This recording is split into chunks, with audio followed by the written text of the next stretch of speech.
Halo, perkenalkan nama saya Rifkan Sanauli. Sekarang saya akan membahas sedikit tentang buku Pengantar Ilmu Hukum karya Raden Soeharto. Buku ini membahas tentang pengertian pengantar ilmu hukum. Ilmu hukum itu adalah suatu pengetahuan yang objeknya adalah hukum itu sendiri dan khusus mengajarkan hukum dari segala bentuk dan manifestasi.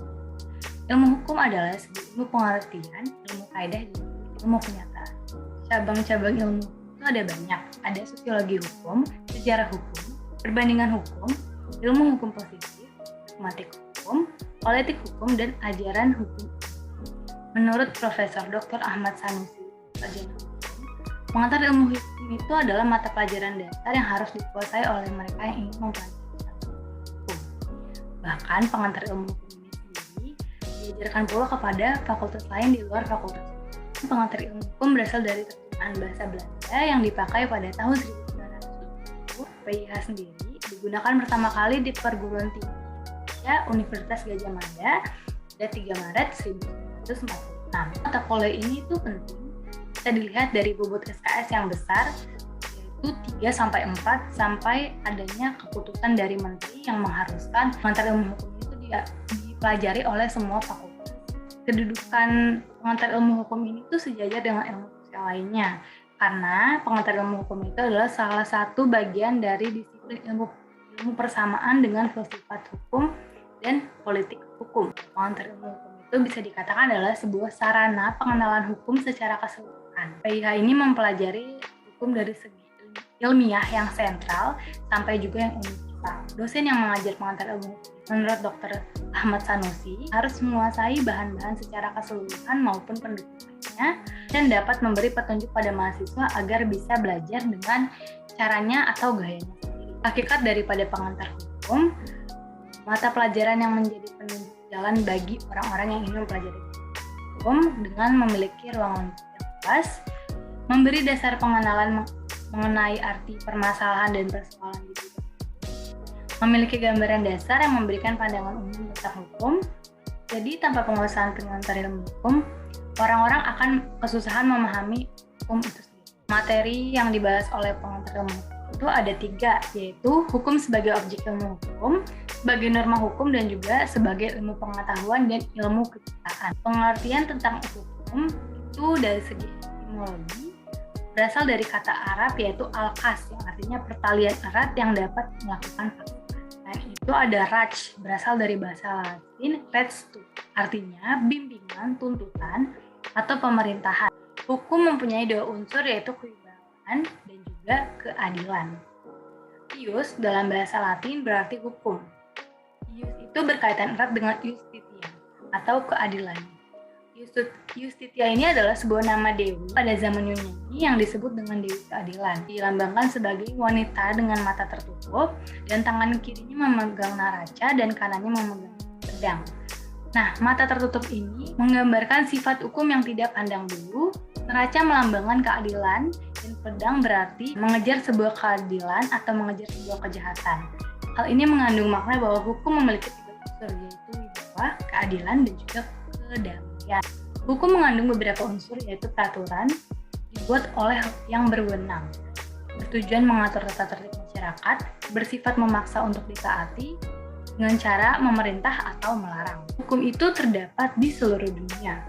Apeldoorn pernah menulis, "Such is over the whole world overall, where unsammenleving van menses is," artinya hukum terdapat di seluruh dunia, di mana-mana asal ada kehidupan masyarakat. Anggapan-anggapan tersebut adalah anggapan modern. Anggapan modern ini menolak anggapan kuno. Dan anggapan kuno mengatakan bahwa hukum hanya terdapat di dalam masyarakat yang beradab. Jadi, pendapat bahwa di dalam masyarakat yang belum atau tidak beradab atau masyarakat primitif tidak terdapat hukum tidak bisa digunakan. Anggapan modern mulai diterima oleh umum, terutama karena hasil penyelidikan oleh para ahli antropologi budaya yang telah mempengaruhi ilmu hukum. Masing-masing anggota masyarakat tentu mempunyai kepentingan. Kepentingan ini itu berbeda-beda, bahkan tidak jarang yang saling berhadapan atau berlawanan. Demikian juga keadaan hidup masyarakat pada saat hukum menghubungkan manusia dengan manusia yang lain, dan menghubungkan manusia dengan benda-benda di sekeliling.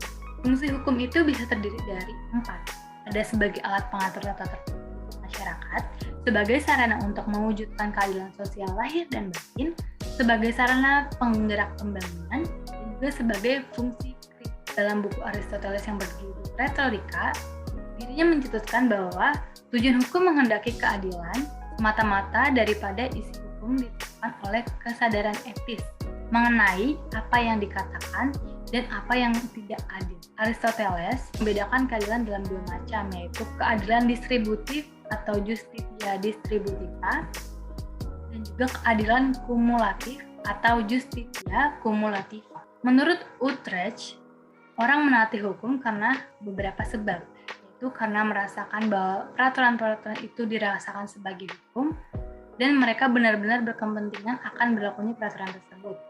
Dan yang kedua ada karena itu harus dan menerimanya supaya ada rasa ketentraman. Yang ketiga karena masyarakat mengkehendaki adanya. Yang keempat karena adanya sanksi atau paksaan sosial jika tidak melakukan hal tersebut atau jika melanggar hal tersebut. Di bab selanjutnya, buku ini membahas tentang kodifikasi dan perkembangan hukum. Kodifikasi hukum itu adalah pembukuan hukum dalam suatu himpunan undang-undang dalam materi yang sama. Tujuan daripada kodifikasi hukum itu yaitu agar didapatkan suatu kesatuan hukum dan kepastian. Dengan adanya Kodeks Sipil atau Kode Napoleon, timbullah anggapan bahwa seluruh permasalahan hukum sudah terampung dalam suatu undang-undang. Di luar undang-undang tidak ada hukum dan juga hakim dapat melaksanakan undang-undang yang berlaku di sebuah negara. Bab selanjutnya membahas tentang aliran praktik. Di dalam praktik hukum itu ada 3 aliran, yaitu aliran legalisme, aliran Freiheitsrechtler atau hukum bebas, dan juga aliran Rechtsfinding atau penemuan hukum. Hukum itu dimulai dari kebiasaan yang mudah dirasakan sebagai kewajiban untuk bersifat atau bertindak sedemikian rupa dan kemudian menjadi sebuah sanksi bila tidak melaksanakan hal tersebut. Penafsiran hukum atau interpretasi hukum undang-undangan ialah mencari dan menetapkan pengertian atas dalil-dalil yang tercantum dalam undang-undang sesuai dengan yang dikehendaki serta yang dimaksud oleh pembuat undang-undang tersebut. Dalam melaksanakan penafsiran ini, pertama-tama selalu dilakukan penafsiran gramatikal berguna untuk memahami teks peraturan undang-undang tersebut, kata-kata dan juga arti dari kalimat. Selanjutnya, buku ini membahas tentang pengisian kekosongan hukum. Pengisian kekosongan ruang hukum dalam undang-undang oleh hakim baru dapat diterima pada abad ke-19. Ini membahas juga tentang sumber-sumber hukum. Sumber-sumber hukum itu berasal dari undang-undang yang bisa disebut sebagai hukum formal, dan juga kebiasaan, traktat, jurisprudensi, dan doktrin. Penggolongan dan klasifikasi hukum ada 2, yaitu hukum privat dan juga hukum publik. Hukum privat itu seperti hukum perdata, hukum dagang, hukum privat internasional.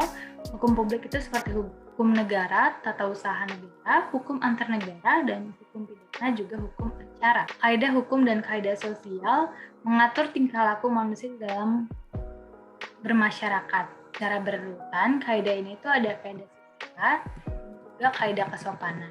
Subjek hukum itu adalah suatu hal yang menurut hukum berwenangan untuk melakukan perbuatan hukum.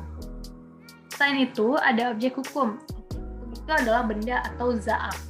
Ada beberapa dasar hukum yang mengatur tentang benda tersebut. Benda atau zat ini itu bisa menjadi ke dalam 2 kelompok, yaitu bertubuh dan tidak bertubuh.